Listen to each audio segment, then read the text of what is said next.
నమస్తే, welcome to SV TV. ఆనాటి స్వర్గీయ నందమూరి తారక రామారావు నుండి నేటి నారా చంద్రబాబు నాయుడు వరకు మహిళలంటే ఎంతో గౌరవం అని, వారికి అన్నిటిలో తగు ప్రాధాన్యత ఇస్తూ ఆర్థికంగా ఎదగడానికి ఎంతగానో కృషి చేశారని, ప్రత్యేకంగా చెప్పాలంటే మహిళ సాధికారత ఒకటి టీడీపీతోనే సాధ్యమని హిందూపురం ఎమ్మెల్యే అభ్యర్థి నందమూరి బాలకృష్ణ కుమార్తె నారా బ్రాహ్మణి పేర్కొన్నారు. ఈ సందర్భంగా హిందూపురం పట్టణంలో జేవీఎస్ ఫంక్షన్ హాల్లో టీడీపీ ఆధ్వర్యంలో నిర్వహిస్తున్న స్త్రీ శక్తి సాధికారత సమీక్ష సమావేశానికి ముఖ్య అతిథులుగా నారా బ్రాహ్మణి, ఆమె చెల్లెలి తేజస్విని, నందమూరి బాలకృష్ణ సతీమణి వసుంధరాదేవిలో హాజరయ్యారు.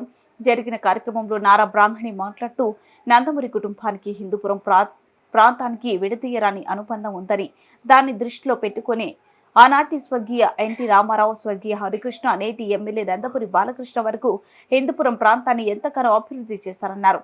ప్రతి ఒక్కరూ తమ ఓటు హక్కును సద్వినియోగం చేసుకునే విధంగా ఉండాలని, ఓటు వేసే ముందు అభివృద్ధి ఎవరు చేస్తారు, అభివృద్ధి ఎవరు చేయరు అన్న విషయం ఆలోచించి ఓటు వేయాలన్నారు. నందమూరి బాలకృష్ణ హిందూపురం నియోజకవర్గ అభివృద్ధి కోసం ప్రత్యేక దృష్టి కనపరుస్తున్నారని, ప్రత్యేకంగా త్రాగునీటి సమస్య తీర్చి మహిళలకు కష్టాలు తీర్చారని ఆమె పేర్కొన్నారు. ఇదే విధంగా విద్య, వైద్య రంగాలతో పాటు తమ సొంత ఖర్చులతో అన్న క్యాంటీన్ ఏర్పాటు చేసి పేదలకు అన్నం పెట్టారని తెలిపారు. ఉత్సవాన్ని ప్రారంభించడంలో చాలా కీలక పాత్ర పోషించారు. దానివల్ల మన నేపాక్షి అనేది, మన హిందూపూర్ అనేది టూరిజం రంగంలో ఎంతో అభివృద్ధి పొందింది. అదే కాకుండా ప్రభుత్వ స్కూల్ మరియు హాస్పిటల్స్ లో ఎంతో అభివృద్ధి చేశారు. అవే కాకుండా మన హిందూపూర్లో లేని సీసీ రోడ్లు, డ్రైనేజ్ సిస్టమ్లు ఇవన్నీ నిర్మించారు. అదే కాకుండా ఆయన చేసిన గొప్ప కార్యక్రమాలు నీటి సమస్య తీర్చడం,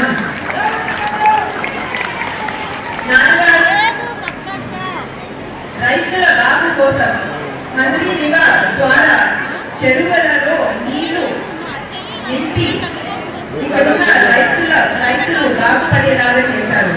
అదే కాకుండా దశాబ్దాలుగా ఉండే నీటి సమస్యని తీర్చడానికి గొల్లపల్లి రిజర్వాయర్ నుంచి డైరెక్ట్ గా ఒక పైప్ లైన్ వేయించి 200 కోట్ల రూపాయల ఖర్చు పెట్టి పైప్ లైన్ వేయించి మన నీటి సమస్య శాశ్వతంగా ఇక్కడి నుంచి తొలగించారు. ఇప్పుడు ఎంతో మంది దీని వల్ల పరిస్థితుల్లో బాగుపడుతున్నారు. అదే కాకుండా ఈ ప్రోగ్రాంలు రిజర్వ్ చేయడానికి, ఈ ప్రాజెక్టులు రిజర్వ్ చేయడానికి ఆయన పట్టుదలతో ఎంతో కృషి చేశారు. ఇదంతా నేను చూశాను. ఆయన సెక్రటేరియట్కి వెళ్ళేవారు, అందరితో కలిసేవారు. ఈ ప్రోగ్రామ్స్ కి అప్రూవల్స్ కోసం చాలా కష్టపడ్డారు. చాలా కాంపిటీషన్ ఉండేది, ఎన్నో ప్రోగ్రామ్స్ ఉండేవి. నిధులు కేటాయించారు, నిధులు టైంకి విడుదల చేసేటట్టు చూశారు. అదే కాకుండా ముఖ్యంగా ఈ ప్రోగ్రామ్స్ కోసం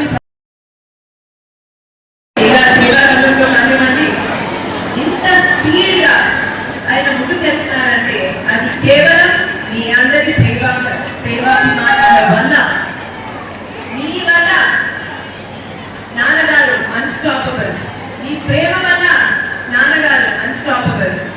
ఎంతో మంది ఆయనకి చెప్పడం జరిగింది, మీరు సినీ రంగంలో ఎంత సక్సెస్ఫుల్ గా ఉన్నారు, ఎన్ని సంవత్సరాలైనా కూడా మీకు ఇటువంటి రాజకీయాలు ఎందుకు, ప్రత్యేకంగా ఇంత దిగజారిన కక్ష రాజకీయాలు ఎందుకు, నేను హ్యాపీగా సినిమాలు చేసుకోవచ్చు, నేను హ్యాపీగా అన్స్టాపబుల్ షో చేసుకోవచ్చు కదా అని ఆయన చెప్పేది ఒకటే విషయం. హిందూపూర్ అనేది నేను పుట్టిన గడ్డ లాంటి చోట.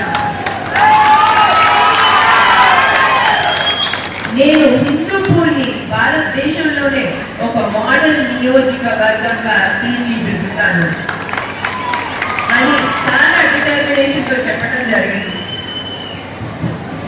ఇప్పుడు తెలుగుదేశం పార్టీ, నేను ఇంతకుముందు చెప్పినట్టు, ఎప్పుడు మహిళల గురించి మహిళా సహకారాల గురించి ఆలోచించే పార్టీ. ఇంతకుముందు సుమిత్ర గారు, అమ్మగారు, తేజస్విని ఆల్రెడీ చెప్పారు ఎంత ఫోకస్ నేను పెడుతున్నాము. మీరందరూ బాబుగారి సూపర్ సిక్స్ చూసారు, అవునా కాదా? నిన్న రిలీజ్ చేసిన మేనిఫెస్టో చూసారు, అవునా కాదా? అందులో మహిళల మీద ఎంతో ఫోకస్ పెట్టడం జరిగింది, అవునా కాదా? ఇప్పుడు కొన్ని పథకాల గురించి చెప్పాలంటే ప్రతి మహిళకి ప్రతి నెల 1500 రూపాయలు ఇవ్వడం జరుగుతుంది. ఇది గ్యారంటీ. అదే కాకుండా ప్రతి విద్యార్థికి 15,000 రూపాయలు ప్రతి సంవత్సరం ఇవ్వడం జరుగుతుంది. మీకు ఇద్దరు పిల్లలు ఉంటే 30,000 రూపాయలు మీ పిల్లల విద్యకి దక్కుతుంది. ఈ రెండే కాకుండా బస్ రైళ్లు మీ అందరికీ ఫ్రీ. ఇదే కాకుండా ఏడాదికి 3 గ్యాస్ సిలిండర్లు ఫ్రీ. ఇవన్నీ కాకుండా అదనపు రెక్కలు అనే ఒక ప్రోగ్రాం ద్వారా ఎవరైతే యువతులు పై చదువు లేకపోతే వేరే కోర్సులు చేయాలనుకుంటున్నారో వాళ్ళందరికీ వడ్డీ లేని అంటే 0 వడ్డీ లోన్లు ఏర్పాటు చేయడం జరుగుతుంది. ఆ లోన్కు గ్యారంటీ కూడా మీ చంద్రబాబు నాయుడు గవర్నమెంట్ ఇవ్వడం జరుగుతుంది. ఇదే కాకుండా చాలా మంది డాక్టర్ మహిళలు ఉన్నారు, ఆశా వర్కర్స్ ఉన్నారు. అదే కాకుండా మన అంగన్వాడీ కార్యకర్తలు కూడా ఉన్నారు. మీకు ఎన్నో బెనిఫిట్ ఇవ్వడం జరుగుతుంది. అదే కాకుండా మిమ్మల్ని బలోపేతం చేయడానికి కమిట్మెంట్ కూడా ఇవ్వడం జరిగింది. ఇప్పుడు ఇవన్నీ మీకు తెలుసు. తెలుగుదేశం